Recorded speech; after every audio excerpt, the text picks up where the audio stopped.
السلام علیکم پیارے بچوں، سب کیسے ہیں؟ امید ہے سب خیریت سے ہوں گے۔ پیارے بچوں، آج ہم چنو اور منو کے بکرے کی کہانی کے بارے میں جانیں گے کہ کس طرح چنو اور منو کا بکرا ان کے ہاتھ سے بھاگ گیا تھا۔ پیارے بچوں، قربانی قریب ہے، اس حوالے سے سارے محلے والوں نے بکرے اور دمبے لے لیے تھے۔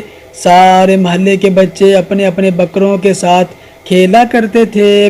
چنو اور منو جب سارے بچوں کو بکروں کے ساتھ کھیلتا دیکھتے تھے تو ان کا بھی دل کرتا تھا کہ یہ بھی کھیلیں، لیکن ان کے پاس کوئی بھی بکرا نہیں تھا کیونکہ چنو اور منو کے ابا نے ابھی تک بکرا لیا ہی نہیں تھا۔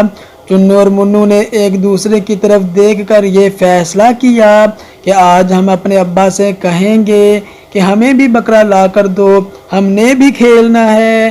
ابا نے کہا ٹھیک ہے بچوں، آج میں بکرا لا کر آپ کو دے دوں گا، آپ اس سے کھیل لینا۔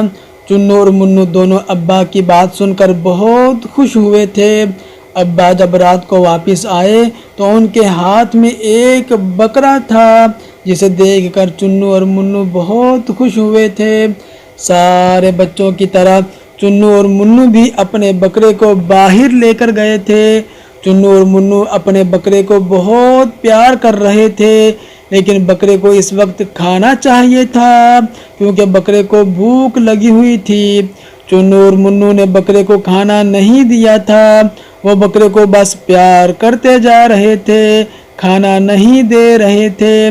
بکرے کو بھوک زیادہ لگ رہی تھی اور اب بکرے کو غصہ آنا شروع ہو گیا تھا۔ بکرے کی رسی منو نے پکڑی ہوئی تھی۔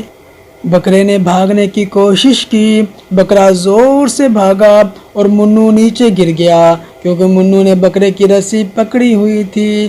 منو چھوٹا بچہ تھا، اس سے بکرا سنبھل نہ سکا اور بکرا بھاگ گیا۔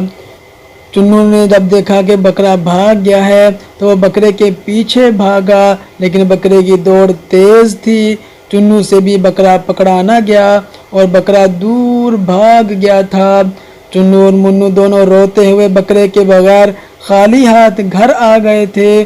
چنو اور منو بہت رو رہے تھے کہ ہمارا بکرا ہم سے بھاگ گیا ہے، اب ہم کس کے ساتھ کھیلیں گے اور قربانی کس کے ساتھ کریں گے۔